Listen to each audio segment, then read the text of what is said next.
கர்த்தருடைய நாமத்துக்கு ஸ்தோத்திரம் உண்டாவதா. சிலர் தேவனிடம் ஜெபிக்கும் பொழுது கண்டதையெல்லாம் கேட்டு ஜெபிப்பார்கள். அப்படி ஜெபிக்கக்கூடாது.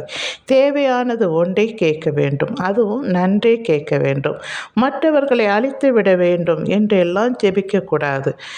பிறர் ஜெபிப்பதை கேட்கும் பொழுது வருத்தமாக இருக்கும். என்ன ஜெபிக்கணும்னு தெரியாமலே ஜெபிப்பார்கள். சிலர் ஜெபிக்கும்போது தேவனிடமே கண்டிஷன் போட்டு ஜெபிப்பார்கள்.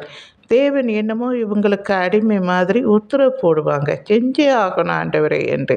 என்னங்க நினைக்கிறீங்க? அவர் சர்வலோகத்துக்கும் தேவனுங்க. இந்த உலகத்தையும் அதன் உள்ள யாவையும் நம்மையும் படைத்தவருங்க அவருக்கு முன்பாக நாம் நிற்கவே பயம் இருக்கணுங்க. கேட்டதை கொடுக்கும் தெய்வம்தான் அவர். அதற்காக எல்லாவற்றையும் கொடுக்க மாட்டார். பிள்ளைகளுக்கு எது தேவையோ அதை தான் கொடுப்பார். நம்ம பிள்ளைகளுக்கு எது கேட்டாலும் கொடுப்போமா? இல்லை அல்லவா? அதே போல தான் எது தேவையோ அதை மட்டும்தானே செய்வோம்.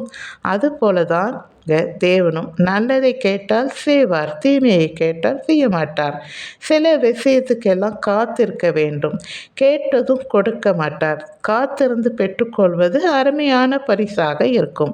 ஒரு செடியோ மரமோ முளைத்ததும் காய்க்க வேண்டும் என்றால் காய்க்காது, அல்லது சில வருஷம் காக்க வேண்டும் அல்லவா? அதே போல தான் காத்திருந்து பெற்றுக்கொள்வது பெரிய ஆசீர்வாதமாக இருக்கும். சரிங்களா? Take care.